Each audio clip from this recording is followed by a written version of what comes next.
Het jy geweet dat as jy jou cholesterol van plante afmaak, word dit hoofsaaklik gemaak vanaf die glikose wat van plante afkom.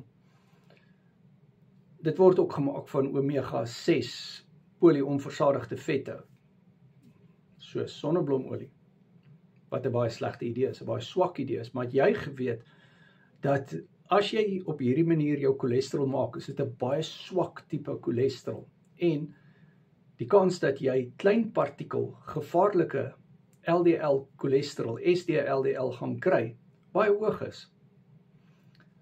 So, jou selwande is ook baie swakker, as gevolg van hierdie swak kwaliteit cholesterol, wat ook baie oksidering het, as gevolg van die swak boublokkies waaruit dit gemaak is. Aan die ander kant, die carnivore dieet gee vir jou die rou cholesterol, en die cholesterol sintese in jou liggaam is baie eenvoudiger. Cholesterol is biobeskikbaar, en daar is soveel dinge wat ek vir jou kan vertel oor hormone, want dit was 'n hormoon bootcamp wat ons aangebied het. Maar cholesterol speel 'n groot rol met dit.